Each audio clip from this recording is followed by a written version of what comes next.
Okay. What do you think, Nick? Okay.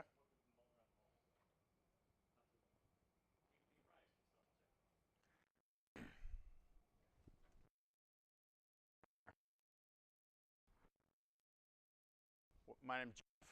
What's your name? Martin. Hi, Martin. Where are you from? I work for SunGuard Oh, Services. yeah. Know you guys well.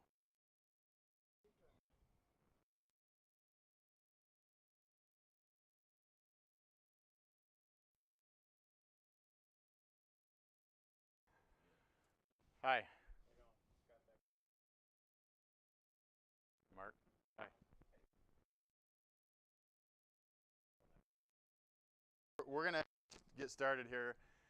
Um, so my name is Jeff Parker from Datrium, and I'm responsible for channels and alliances at the company.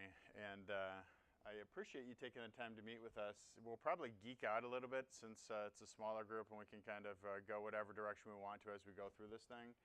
I think it's probably fair to start with this whole idea that we're a converged infrastructure company for virtualized or containerized workloads.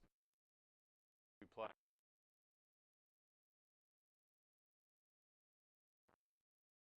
If you want to run VMs and you want to do it well, we do a really good job with that. That being said, what I'm going to do is get through what I've seen in the industry, and I've been in this. I guess fortunately, I've been in the industry a long time. I started with Motorola. I worked for Cisco, Siemens, AWS, VCE, so a bunch of large companies as well as some startups along the way. And what I've come to notice when I look at most larger organizations to run their big workloads, it's like this, right? So on the VMs, those are, from there it's going to connect into a network, which typically is connecting into some sort of SAN switch or fiber channel switch, right? It's going to connect into your primary array. You're going to have a backup software, which goes to some backup system like a data domain or something along those lines, right? And you may be doing some tape backup and offsite archiving. So that's kind of the state of the world everywhere from when I see it from a large scale perspective. I'm purposely not showing you hyper-converged infrastructure because when I deal with the big places I've been an enterprise seller my whole career, it doesn't scale large enough to support large enterprise workloads, what I typically see. Right, so a lot of times HCI clusters only go up to sizes. HCI are standard siloed at any point. But that being said, here's one of the issues that to talk about, and then when we talk about where the data lives for those VMs, and then we start to talk about the data path required to go ahead and get for the hypervised applications, right? What you're going to find is there's a long path that it has to take to get access to it. Now, if you all were in the space long enough to know that the world of AFAs came across all-flash arrays, right, and we put flash in those, and did that make the I/O quicker? Absolutely, it made it faster from an array perspective. But traverse the path and do the protocol conversion, right, to go ahead and get access to it. And as you guys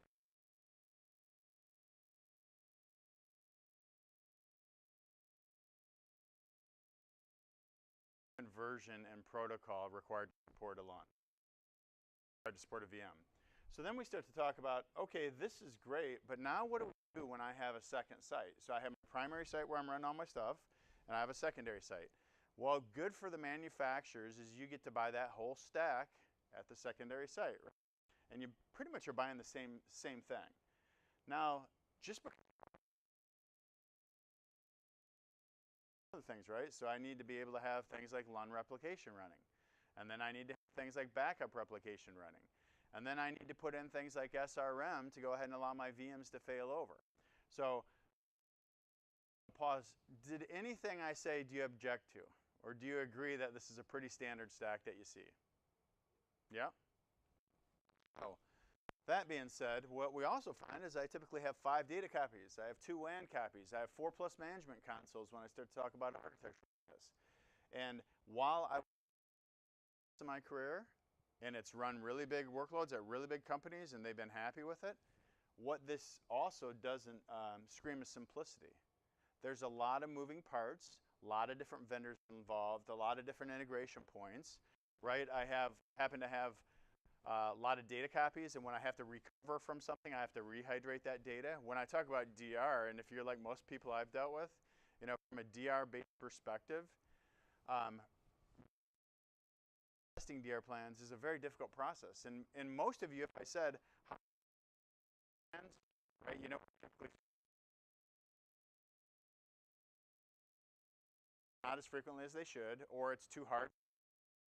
Or, hey, we have a plan, but we test it once a year if, right? It doesn't give you that sense of confidence that you're looking for often.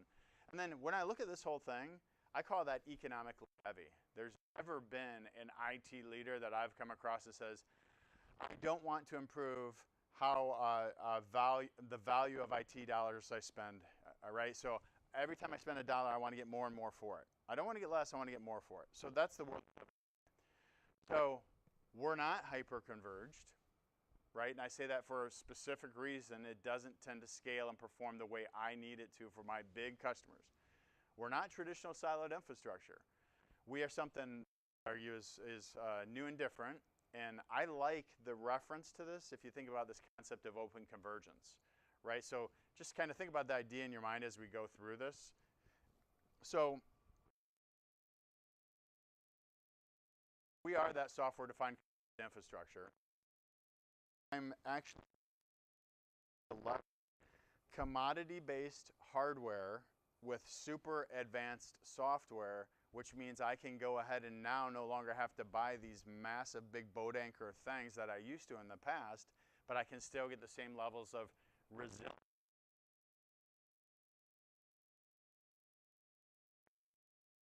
Speaking would be a good thing.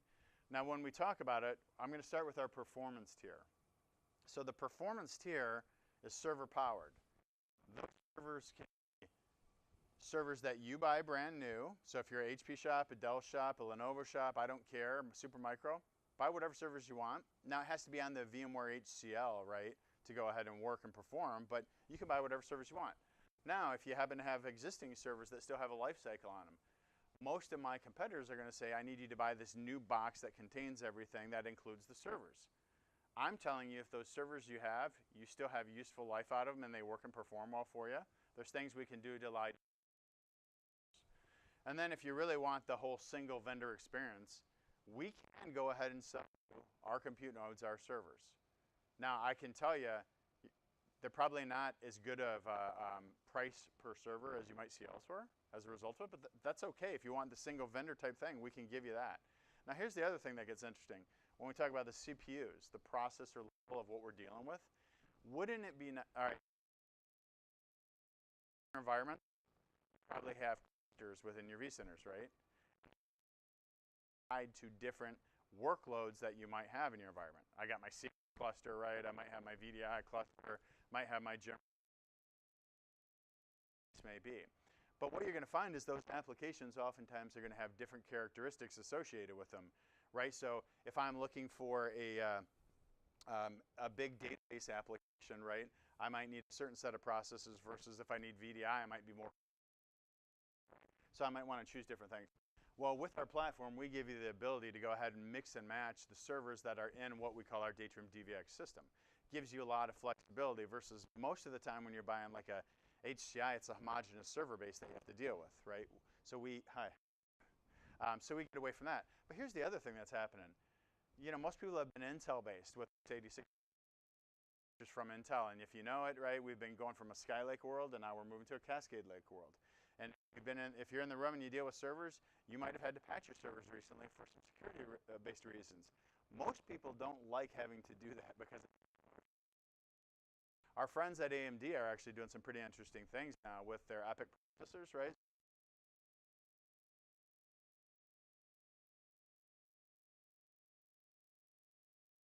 And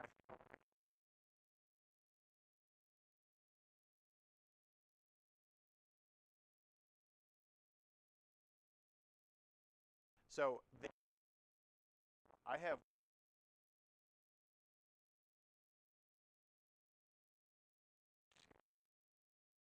he's desktops running in his environment. To support those 94.2, he's got 119 physical servers, right? Out of those 119 servers, I can go ahead and do that with the top kind of optimized Intel-based processor, which was actually a 6152 Cascade Lake. I could do it with 84 servers. With that 32-core single proc box, I can do 64 servers. What I want you to think about is the way you pay for your software licensing on a per-socket basis with certain vendors, right? As well as the rack space, servers you have to buy, all that other stuff, that matters. It comes into play. So the fact is we can support either. And then cache. So one of the things we do, remember this is the performance tier. At the performance tier, I have in our 100% of your active data set that your VMs need to do their jobs lives in this SSD flash cache, right? Remember when I said that I have the primary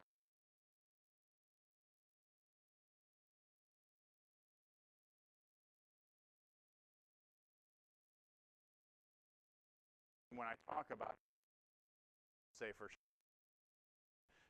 on, we are screaming fast, right? What does that mean? It means you're, 0.7, 0.8 milliseconds if you're using SATA-based SSDs. If you want to get into the world of NVMe, you're talking like 0.3, 0.4 milliseconds you can achieve. It's just fast. It's in fast. Here, we also have what I call a capacity tier. And when I start to talk about the capacity tier, this is that, think of it more your primary storage. This is where I have my data services running, where I have to protect the data and do all the wonderful things I do with the data, right?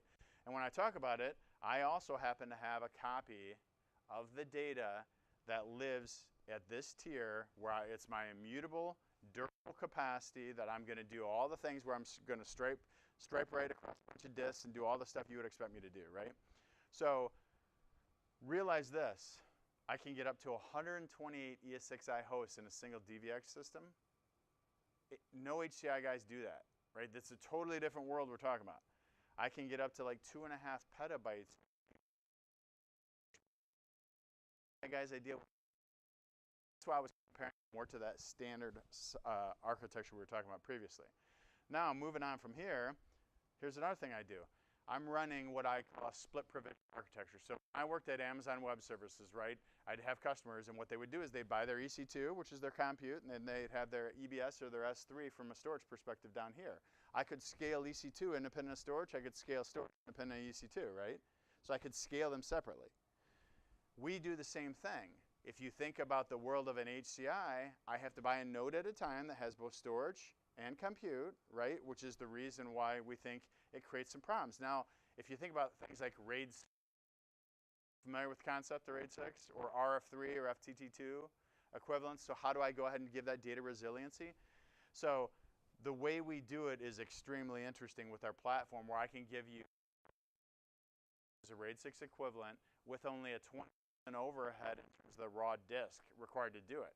So when you talk about if I need to buy something that does the job, and I don't have to buy 3x the copies like I do with people running a traditional RF3 with a hyperconverged node, I can buy a lot more for my money, which is a good thing.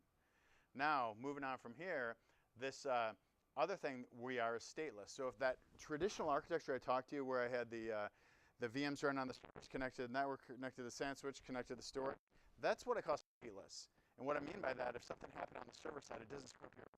Something happens on the RAID, it doesn't screw up your servers. When I moved to HCI, I combine all those together. I go from a stateless world to a stateful world. Something happens on one of those nodes and it affects the cluster.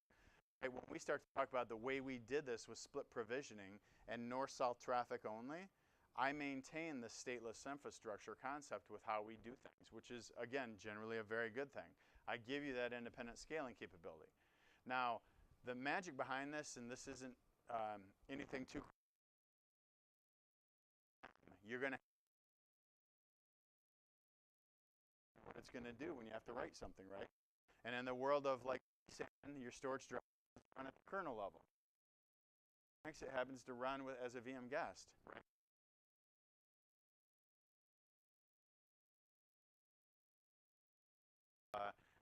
For Unix and a process running, right? It's the first thing to always start and be available when you start turning up a machine. We did that for a reason, right? And we think there's a lot of logic behind it. So from our software running at this level, it's a VIB, VMware Information Bundle, right? Or you might call it a hyperdriver. So when you do a write, and this is where it gets kind of interesting, we built this on a log-based file system. So when I do a write, it's going to go to RAM on the server. It's going to shoot a copy down to the NVRAM controller on the data node. It's going to mirror to the other NVRAM. So I have 3 copies. And then we set a log-based file system. I'm going to fill up that log, and then I'm going to go ahead and have a copy on my SSDs up here, as well as I'm going to full stripe write across my drives on my data node. So what that gives me the ability to do, I always have multiple copies, and I'm always protecting my data in a really interesting way. But what I'm also doing is I'm adding data services. So in any tradition, you have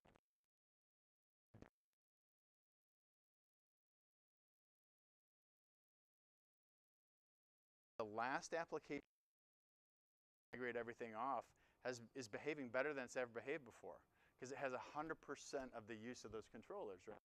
What we've done is we've moved the data services function up into the software layer here. So we're actually a platform that the larger our environment gets in terms of those 128 ESXi hosts, the more we add, the faster our entire system gets. So we get faster as you grow versus the inverse of traditional architecture.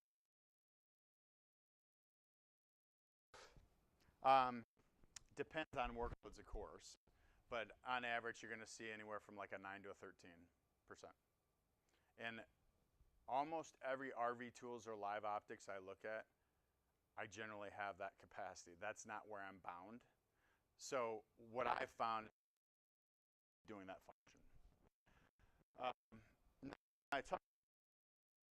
At the inception of the write, I'm leveraging that chipset right on the. I'm doing a hash or fingerprint. I'm compressing. I'm deduplicating, right?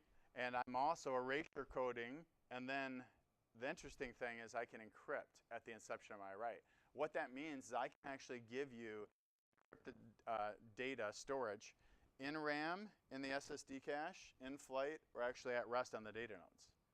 So that's really, really unique. So if you're talking like healthcare, financial, or other regulatory-based applications where you need to do that, that's a super cool thing, which other people can't do, quite honestly. Now, the other thing, so I talk about, I got my primary active data set here, my ephemeral tier. I got my mutable tier down here at my durable capacity layer. I also have what I call Snap Store. The Snap Store, which is really cool, gives you the ability can do that in a way where I effectively have another copy of the data sitting here, right? And I can do up to 1.2 million snaps per Atrium TVX system. I can do up to 2,000 snaps per VM itself. VMware snapshots, you know how each one has a different timestamp associated with it? If I have 6,000 VMs run on a DVX system, I can snap them all instantaneously at the same time. So when it comes time to starting or turning things up, it makes life so much easier for you, right? And moving forward, so this combination of my durable capacity with my Snap Store is what we call a data node. And I can have up to 10 physical data nodes. And while I said we're software-defined converged infrastructure, you wouldn't like it like us.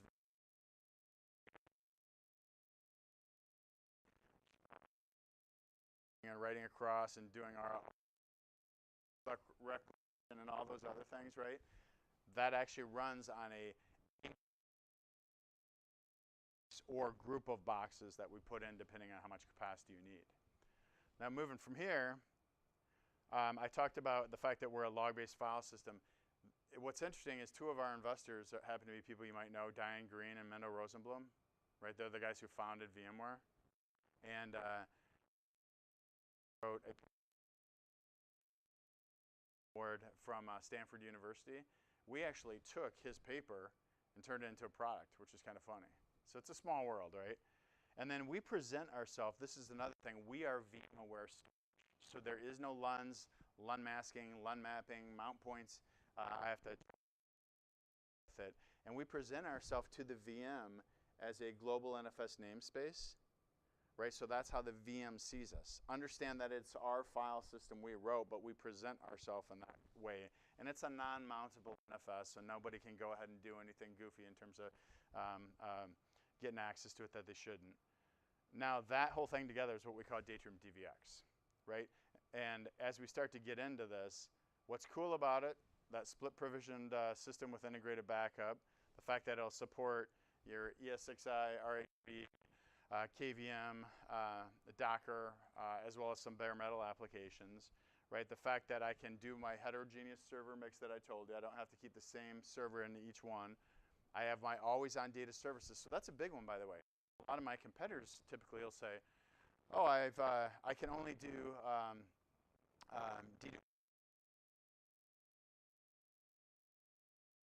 or things like that, and you have that with a number of my competitors. So we wanted it to be no tuning, tweaking. We're going to be always on data services without the penalties associated from a performance perspective. I talked about the stateless, talked about the independent scaling, 100% local reads coming out of here, makes it screaming fast. Again, LUN-free, super high scalability, right? When I talk about what we do, server powered, allowing you array versus the price. If I look at the cost of a processor on a server versus the processor on a array, Intel and AMD are rolling out new chips that you can take advantage of. We sell software. So if you got a new chip coming out that's going to supercharge your database or help you with your VDI applications, you can roll that into this Datrium DVX. Move your license over. It gives you the flexibility I think you're oftentimes looking for. And then when I get down here, I'm truly doing zero RTO from a recovery perspective. So when I say that, I'm glad you give me that look. All right, so here's how it works. I'm doing a hydration-free restore of something, right? Because I'm not having to go ahead and send it to like Avmark data domain and pull it back to recover it, right? So it's within the same system. So you're restarting. You're not rehydrating and then turning on. You're literally clicking and restarting. Yes, and I'm going to get into the next one. What you're bound by is your RPO, which you choose. So your RPO is your protection group. I'm going to create protection groups based on the VMs that I want. Then I'm going to decide what my snap policy is going to be associated with it. So your RPO is what you choose. Your RTO per the system is instant, right? And then I can't help but give you the highest level associated with it. We're RF3 just all the time. It's just the way it works. You can't come to us and say, doesn't work that way. So you start to move on, kind of, I think to your questions you're going to have. Now, the one last thing with that, this global index. So we keep a global. When I start to talk about what comes next, right? If I take that global index and I consider the fact that I have the elastic replication, which gives me the ability to have multiple copies of that data at different sites, right? So I can do a site-to-site or site-to-multi-site type of environment.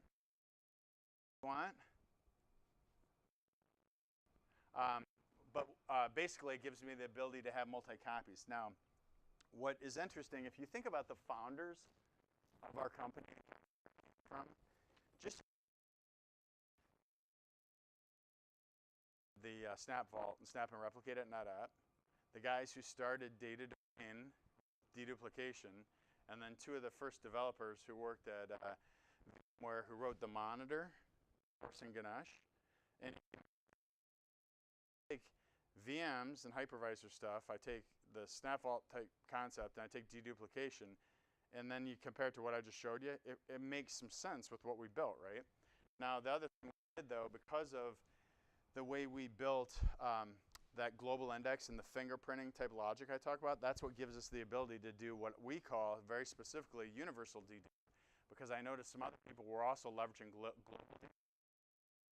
dedupe to the cluster at one site. It wasn't across all the other sites like the way we do it. So we keep track of that global index of that data. That allows us to do things like write once, incremental forever type things in terms of how we update. Now, so if I take the global index, I take the elastic replication, that's giving me what I call my data plane. And my data plane really gives me that concept of having a globally deduped, right, or universally deduped, globally indexed content addressable data pool. And the value behind that is if I have that, I can now think about actually workloads from site to site in ways that I would argue I'm guessing you guys will want to do. So if we start to think about where this comes into play, just May 15th we rolled out something we called ControlShift. And ControlShift workload mobility and orchestration package, right? It allows us to move workloads different places. So if I think about all the stuff that I said was so wonderful about us, let's say we're running in our primary site. We got our VMs running, they're super fast, I got my flash cache, I'm doing all the other things with the snap store and the durable data here, right? Everything running good. I'm replicating the data. In this case, I'm showing you the cloud service provider version. Realize we can do site to site, your site to your site. We could do your site to a CSP or a colo, or we could do your site to VMC on AWS. And I assume you guys probably have heard a lot about VMC on AWS lately. Yes? Yes? A little bit?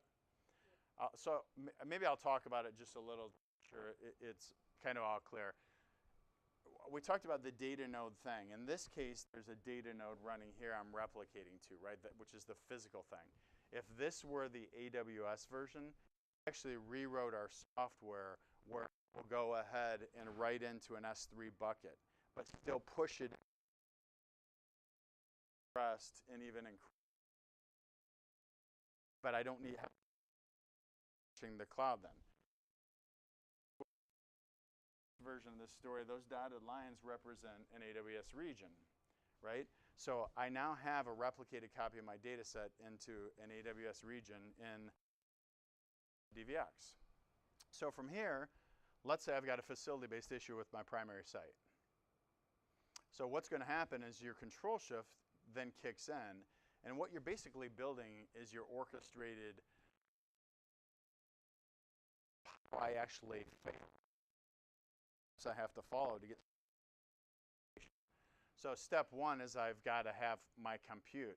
Now if this is the CSP, right, those are standard x86 type boxes. If this is an AWS, within that same region, right, basically what VMC is doing is they're getting bare metal servers from AWS in their data center that you're then running a VMware SDDC on top of, is how that's going to work. So in this case, we have the servers that get spun up. I don't need to do anything with the data because it's already there and I don't have to rehydrate anything. Steps in terms of what it looks like, right? I might have to power on my server storage, configure networking, restore data from backups, traditionally speaking. I have to have my data services, my DNS, HCP, NTP, all those things I'd have to do, right? I'd have to power on and configure my file server VMs, my AD, my database, and then my applications. So on one hand, I can replicate to another site and just have an offsite backup. In another case, I can replicate, but I also have compute resources there where I could actually spin up and run workloads. In another case, I can actually go ahead and replicate, have the data there, not have to rehydrate anything, and just leverage that data and then spin up those bare metal servers as I need them. And then our software actually will either create the VMC SDDC from scratch, or sometimes people will go ahead and have like 3 of those hosts up running where they have kind of like a pilot-like version, right, where it's up and the SDDC is built. And here's the difference. If I have the SDDC already built and kind of running in bare bones, I can actually fail over in 3 minutes from one site to another, which is pretty environment here with maybe 100 servers or more ESXi hosts. Normally, your DR site, what do you have to have? You have to have all that capacity sitting there waiting for you to maybe use it if the primary goes down, right? Well, here I can actually make them go ahead and hold that investment in those servers. Hi, yeah, come on in. I can make them hold the investment in the servers, and I can spin them as they need them. If I go with 0 hosts, and then I go ahead and have to spin up the SDDC, which we will do as well, that takes me from that 3-minute window to about a 60 to 90-minute window, depending on what you're doing. So what does all that mean? It's up to you guys, right? I mean, what is cost of downtime, right? And what kind of RTO and RPOs do you need in business? Is we've basically taken what used to be a brutal manual process for doing all that DR stuff and all the steps and actually turned it in software. And then what we actually do with the ControlShift is after this is turn my apps up and I'm successfully running in DR mode, right? Primary site gets restored, we're going to fail back. And when we do this, remember the concept of having that global index with the universal dedupe means I'm only sending back the diffs that are occurring in the time I was running in DR mode, right? So I'm never sending a full copy here, a full copy here. I'm only sending deltas back, which makes it a lot more. Charge you when you pull stuff out, right? We know that. So that's a friendly thing from that perspective. And then we'll gracefully spin everything down and get you up and running on the other site. So this thing, I think what's interesting about it is most CIOs that you don't say, hey, I've got 2,000, 3,000, 5,000 applications running in my data centers. I'm going to go ahead and re-platform those to go ahead and work in a cloud provider. From being the guy at AWS going around to the biggest shops in the Midwest, it doesn't happen. What they will say is I'm going to write a new app and I'm going to make a determination where it should be cloud first or not for their new existing bundle. They just don't do that. So if I gave you the ability to leverage what you know, can allow you to move it from one site to another site, from one site to a CSP, or from one site to a cloud, or anywhere in between. I think that's the value and the portability people are looking for. So am I doing all right time-wise? I think I'm all right, right? Okay, cool. This matters. So, by the way, I went really geeky in the beginning part, and it depends who you're talking to, right? And then I had some other guys who were like, at some big company, CTO level or VP of IT, responsible for architecture. When I start to talk about, well, here's what we see happening, right? So we think data requires 5 functions. When I talk about the 5 functions, I need primary, I need backup, data. There's other things, but we think you need at least those 5 things. Well,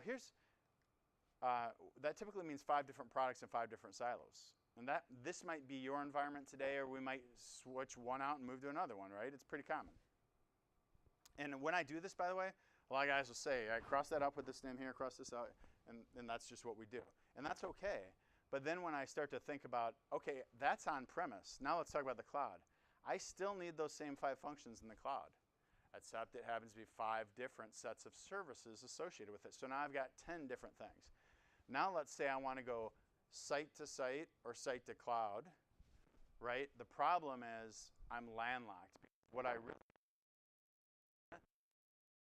move these things kind of somehow in a synchronized fashion over into this other thing and make them all kind of work together. And I'm just telling you, really, really hard to do.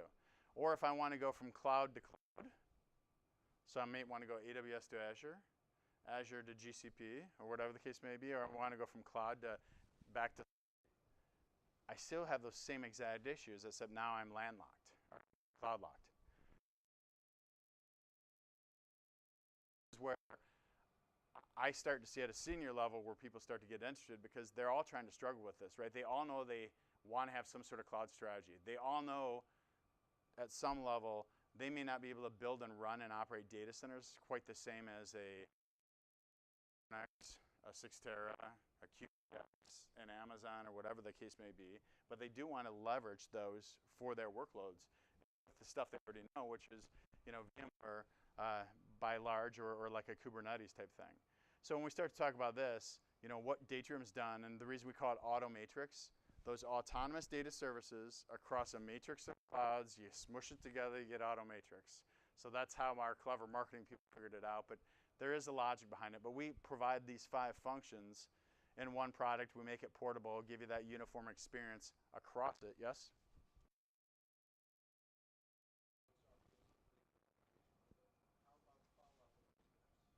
Yeah, that came out. So we just released 5, and 4.1 we released that. Yeah, store, you're typically going to do, you know, VM, VMDK, database, or file level now. And then we just did some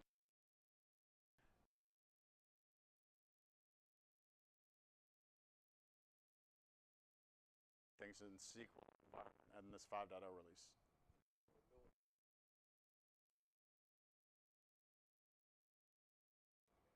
So yeah, we wrote that and built that into our software. Something like that, yeah. So what's interesting about it, correct. And if you think about the fact that all the data services we have are always on with the exception of one, and that's encryption. Because you have to go ahead and control your key, right? And you need to take care of your key. So you turn on encryption. I'm encrypted at DVX site A, and then I want to replicate to DVX site B or cloud DVX in the cloud, right? So I'm encrypting across the tunnel and then re-encrypting with the other key on the other side. That's how that's working.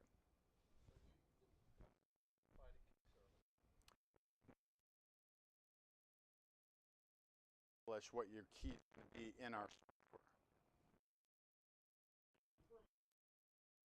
Yeah. Now we're going to offering support for a third party, and we could debate the pros and cons of that because there's really pros and cons, but unless we have to do that for some people, they just mandate it.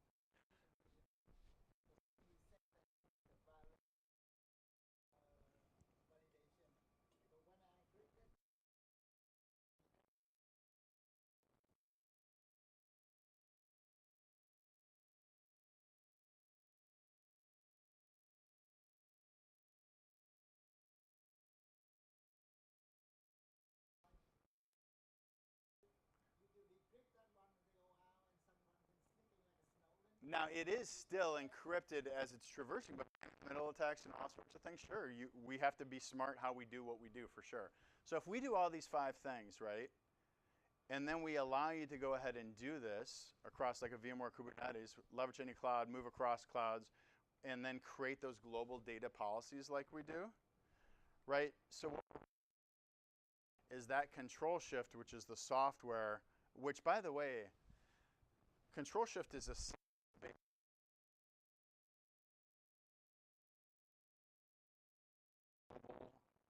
tool, right? It allows us to understand where the data lives, right? And allows us to go ahead and move things as we want to. The thing ControlShift does, which is really, really cool, is if I build my DR, right?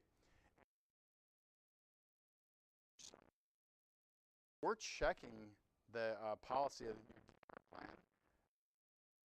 Somebody does something and changes it and it breaks your plan, like we're actually going to notify you that you've got an issue associated with it, which, by the way, that goes way back to the beginning about how hard it is to understand, will your plan work when you want it to work?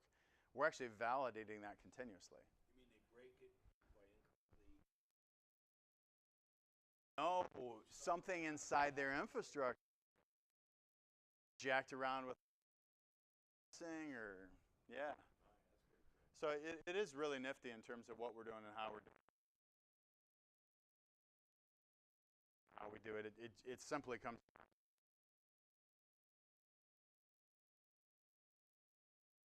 faster, easier, do with less. Enterprise level resiliency performance behind what you do. Want it to be able to be mobile between sites. So let's just say if we can do those things, but then I can go ahead and leverage what we do here, which I talked to you about, which is kind of the server powered piece of what we do through commodity based on the software side on the host. I have yet to see an example of somebody running a large pod rack of something where they're running PDIs per rack or 2,000 or whatever, where I can't go points.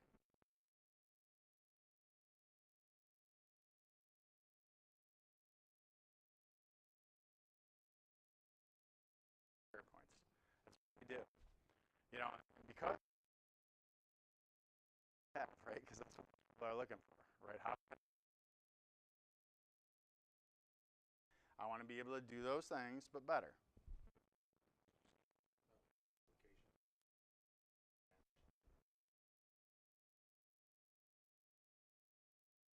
Just that.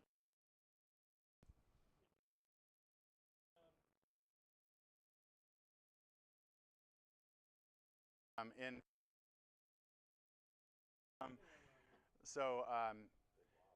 from an Oracle rack perspective, we have MSPs running their Oracle rack environments on us. Now, because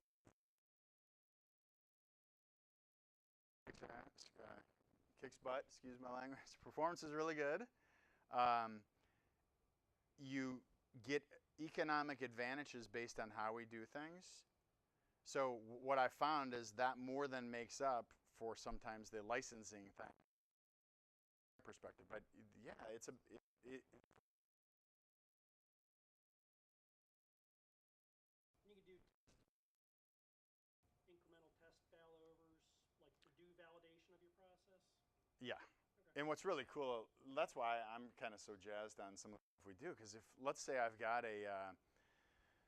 an environment running, which I don't know, it's CentOS based, which happens to have these packages running on top of it. Like that lives as a object in our catalog, and I can immediately clone that guy, and I can create new environments on the fly too, as well as your example, testing things and moving things.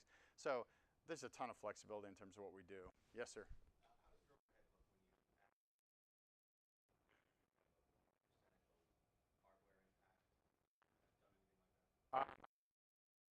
People are running it, and like I say, the averages I'm seeing are 9 to 13% with that. I didn't break out outside of it. The other thing I didn't mention, just to be clear, so we do a lot of data services on this. So if I pull out VDI, because we all know that I'm going to get super good efficiencies with VDI, right, from a dedupe and all that. So if I pull VDI out of the equation, I'm averaging 3.1 to 1 for all my other workloads. So what that means is I'm turning in, right, a 100 terabyte environment into 310 terabytes from an effective storage I'm giving you. Very cool. And then I'm doing that in a RF3 capacity with only the 20% overhead I talked about, which is like ridiculous, right? Because we figured out how to do some things others haven't. So. What how do you make yourself compatible with like all the, are you compatible with a lot of different storage elements and all that, or is this something that Question, by the way. So right now, what we would do is we would be the environment to run your primary, like, VM environment, right? But some people happen to have storage in other systems, right? So I can certainly have a server with HBAs as well as the IP connections where a server can connect to both. But what I'm actually doing is I'm coming up with something called OpenDR, where I'm going to be able to go ahead and take in VMs from external storage systems into the platform and leverage all the stuff we do with our global catalog and our ControlShift from a DR. That's coming, and that's going to be really cool. It's going to shake up a lot. So yeah, we've got a really neat roadmap from a company perspective in terms of what we're doing. Pull those in, index them, and then still replicate them out, like if you want them in AWS. Yes, and use our ControlShift to do that. Yes. will you integrate with NSX? Yeah, absolutely. You know, that's a pretty popular today. As a matter of fact, I just had one big hospital deal I did where the Dell EMC refresh was $4.1 million for an active for that hospital, and that was about for 1,100 VM environment for about 200. It was about 2.3 to do an active, and they actually took the $1 million they saved to do an NSX microsegmentation.